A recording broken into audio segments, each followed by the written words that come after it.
So where does that leave us, right? How do we, weak, needy, useless humans, get hold of God's invitation and love? I think the first step is really simple. It's realizing that, again, we can do nothing.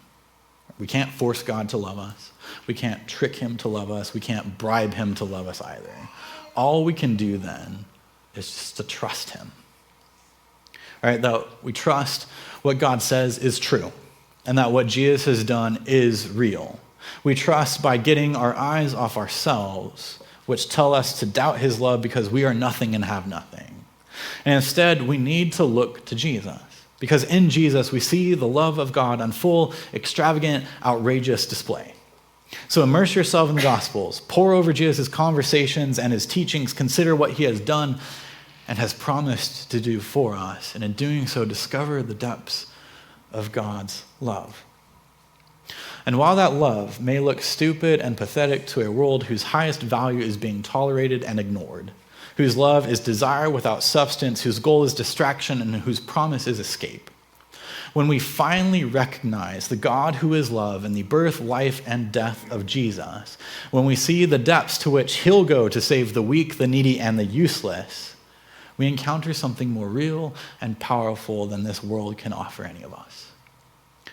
And when we do, I think the only response that we can have is to fall down in wonder and say, "Thank you, God, I believe. All I can do is trust you.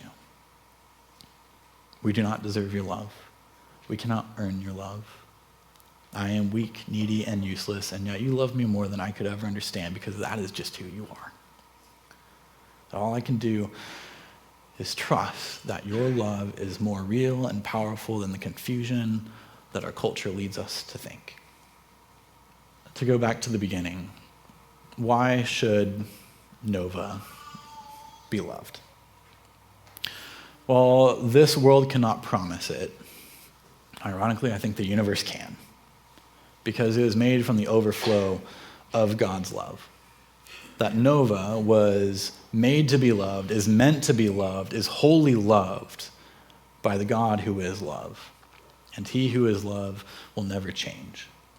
And he has shown that love that is real and powerful by giving his son to us.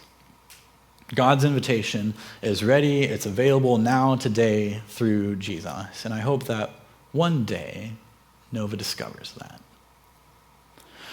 But the invitation is also here for you and me too, right now. And if you're ready to come to God, don't wait. Right? Take your eyes off yourself, look to Jesus, tell him that you trust him.